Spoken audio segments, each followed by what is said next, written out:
E foi realizado a 17ª edição do Circuito AproSoja em Campo Verde, trazendo várias novidades e informações para o produtor rural. O tema central este ano foi o meio ambiente. Como o produtor rural lida com o meio ambiente, um tema complexo, mas que aqui em Mato Grosso é muito fácil de se entender. O presidente do Sindicato Rural de Campo Verde e da Abrapa, Alexandre Schenkel, esteve presente no evento e conversou com a nossa reportagem. A ProSoja, uma associação que é dos produtores de soja aqui do Mato Grosso, e poder estar próximo do produtor é muito interessante. É a hora que se faz o networking, você tem o feedback do que está acontecendo aqui no campo, né?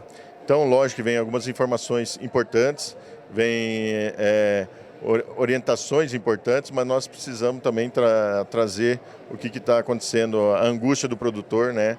Para junto da diretoria, da associação. E nós podemos estar com eles num evento desse aqui, é muito gratificante. Uma vez por ano, eu já tive a satisfação de também acompanhar outros circuitos da ProSoja, ajudando a organizar e ajudando a participar no estado inteiro.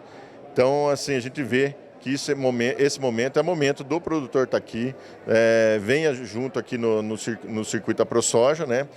Se não veio esse ano, vem o ano que vem, porque é bom ter essa interação. Além de ter junto com os diretores da ProSoja, entre os produtores, né? Faz muito bem a gente ter essa troca de informações e esse crescimento pessoal. Quanto à questão de resolutividade, consegue se debater alguma coisa aqui que depois pode ser levado em outra esfera para realmente ser colocado em prática, Alexandre? Olha, tem muitas demandas, sim, né? Hoje vai se falar um pouco sobre a questão ambiental, sobre como é que é a visão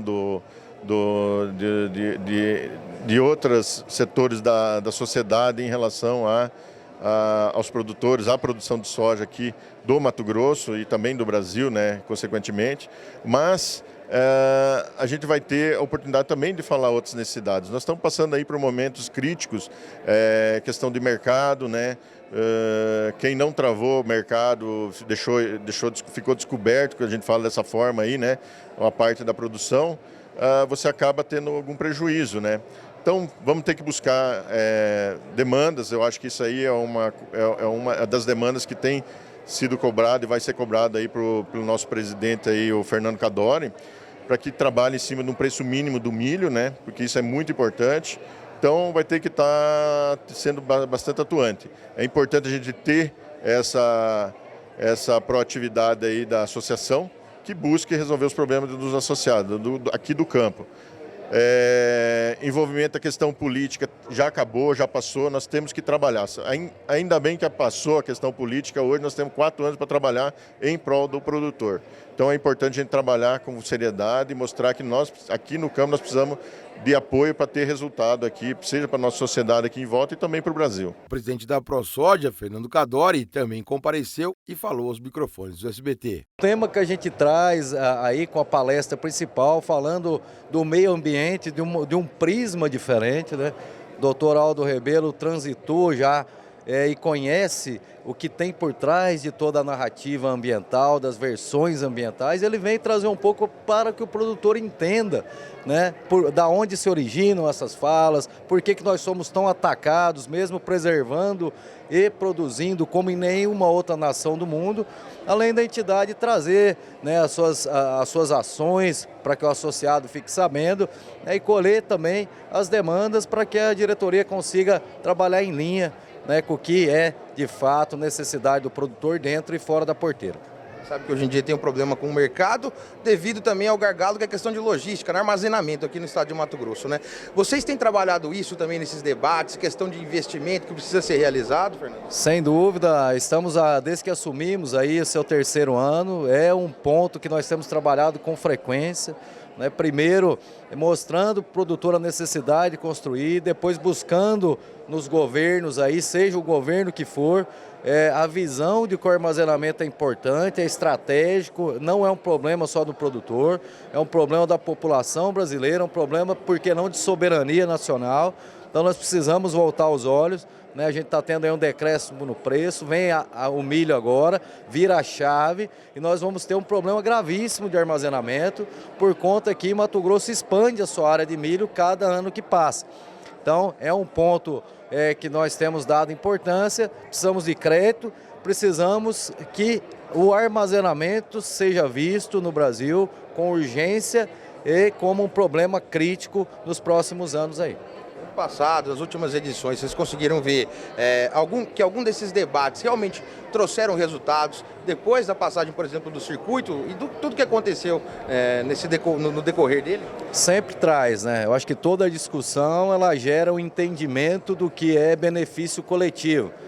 E quando você tem, né, a linha traçada em prol da maioria, não tem como você não traçar aí, buscar e colher frutos disso tudo, né? O armazenamento é um deles, a gente já tem desmistificado, tem mostrado que precisa se desburocratizar o crédito, precisa se facilitar a moldes do que acontece com a indústria de máquinas, né, no armazenamento, a parte ambiental, né, tá muito ligado à comunicação também com a sociedade urbana.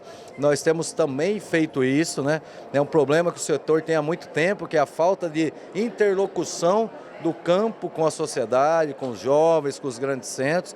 Então são exemplos aí de ações que surgiram dos debates com a base, como muitos outros aí que aconteceram e ainda vão acontecer. O produtor rural de Campo Verde, Fernando Ferri, explicou como se sente nesta situação. As palestras do Aldo têm dado um público muito bom, ele traz muito conhecimento para quem não conhece como que funcionam os bastidores da política, ele traz os meandros, como que se formam as coisas, principalmente nessa área ambiental, o viés que a gente sofre, essa cortina de fumaça com esses interesses obscuros das ONGs, né, que realmente elas estão aqui para defender interesses de outros países, para que a gente não cresça, é o grande objetivo e que grande parte da população ainda não tem esse conhecimento de qual a real função das ONGs no país. Quando você visita os Estados Unidos, visita a Europa, lá essas ONGs não fazem essa militância que faz aqui. Então é uma verdadeira cortina de fumaça que escondem o real motivo que eles estão aqui, que é para travar o nosso desenvolvimento. Eles conseguem manipular muitas pessoas, muitos políticos são envolvidos nesse meio e prejudicam o desenvolvimento do país. Não existe ninguém no mundo mais preservacionista do que o agricultor brasileiro. Temos o Código Florestal mais duro de ser cumprido. Ninguém, em nenhuma parte do mundo, tem uma propriedade que só usa 20% e o resto preserva. Imagine você na sua casa, usando um cômodo só da casa e o resto cuidando. Então isso é um trabalho muito árduo que o produtor brasileiro faz, que está na região amazônica. Quem está no Cerrado tem que preservar 35%. Essa analogia sempre é a mesma. Pense você que está em casa, o que você faria se tivesse que preservar um percentual desse na sua casa e utilizar só o restante. E no resto você tem que olhar, falar, puxa, eu podia entrar naquela área para numa sombra fresca, tomar um chimarrão, receber uma visita, e você não pode usar naquela área. E tem que cuidar, manter limpa, bem cuidada. Isso é o que o produtor brasileiro sente quando tem que preservar uma área desse tamanho e ainda é tratado como vilão. O problema, na verdade, não é mais tratar, isso já foi resolvido. Vocês cuidam das APPs, tem que cuidar, é um problema que já foi sanado, graças a Deus. Agora, a questão é realmente ainda ser discriminado por preservar, né? Isso. Mas geralmente essas pessoas que discriminam, que falam, são as que menos têm conhecimento. São as pessoas que não sabem onde que o esgoto da sua casa está indo, são as pessoas que não fazem uma coleta de lixo reciclada, mas para falar da vida alheia, sempre estão muito bem informados para falar o que o produtor tem que fazer ou deixar de fazer. E o principal palestrante da noite foi Aldo Rebelo, ele foi ministro por 4 pastas diferentes e também ocupou o cargo de deputado federal por 5 vezes e tem grande experiência também no meio político e na comunicação. Esse convite me oferece a oportunidade de tratar de 2 temas muito importantes para o Mato Grosso, para o Brasil e para o mundo, que são a produção, e no caso é a produção de alimentos, a segurança alimentar do Brasil e do planeta, e a proteção do meio ambiente, que no Mato Grosso se encontram. O Mato Grosso é, ao mesmo tempo, um grande sucesso na produção de alimentos, na produção de grãos, de proteína, de carne, e ao mesmo tempo um caso de referência de proteção do meio ambiente. Eu acho que isso são 2 temas que merecem a atenção do Brasil e que aqui no Mato Grosso são tratados com muito sucesso. Mas apesar desse sucesso, como o senhor diz, né, a gente que convive aqui sabe, mas quem mora aqui fora do estado de Mato Grosso, principalmente nos grandes centros, muitas vezes taxam. O que fazer realmente para que essa imagem ruim do produtor termine? Em primeiro lugar, dizer que essa imagem é injusta e que essa imagem é errada. O produtor de alimentos do Mato Grosso e do Brasil responde por uma tarefa, por uma necessidade social a mais importante.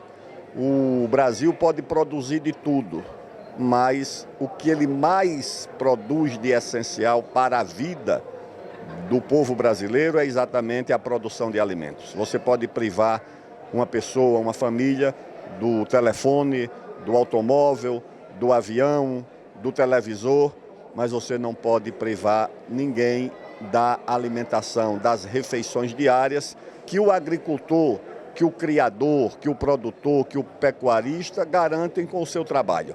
É claro que há gente que pode praticar crimes nesse meio, se pratica crime, infelizmente, em muitas atividades. Na atividade bancária, na política, na medicina, na advocacia, no comércio, mas nem por isso você vai criminalizar toda uma comunidade, como se tenta fazer muitas vezes, infelizmente, com a agricultura. Se separa quem comete crime da imensa maioria que trabalha honradamente e honestamente para cumprir a função social do produtor rural, que é exatamente a segurança alimentar do Brasil e uma parte da segurança alimentar do mundo.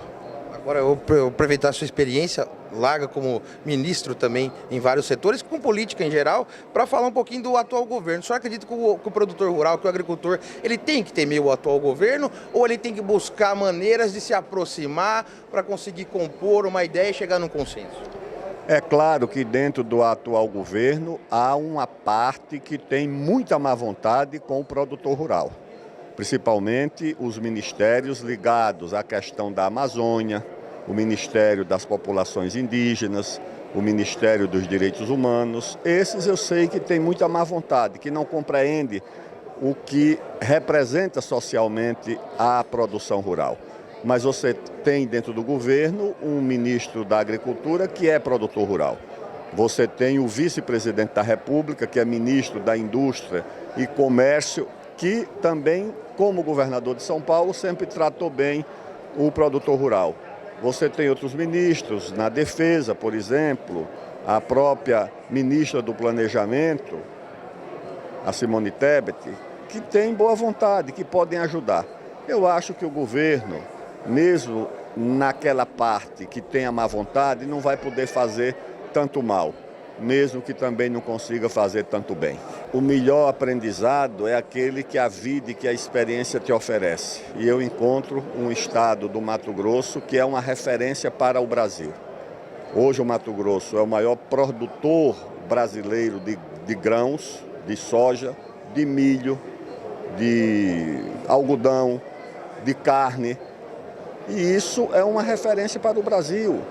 E se o Mato Grosso fosse um país, ele já seria o terceiro produtor mundial de soja, somente atrás dos Estados Unidos e do Brasil e à frente até da Argentina.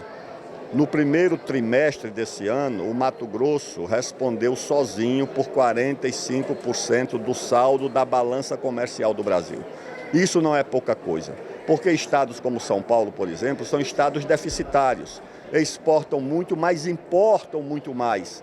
E essa diferença em dólares, ela é coberta por estados que exportam muito, como o Mato Grosso, e importam pouco. E deixam um saldo na balança comercial para proteger a moeda brasileira contra a especulação, porque o Mato Grosso traz dólares para a economia brasileira. E isso precisa ser reconhecido pelo Brasil, porque é um grande serviço que o Estado presta à nossa economia.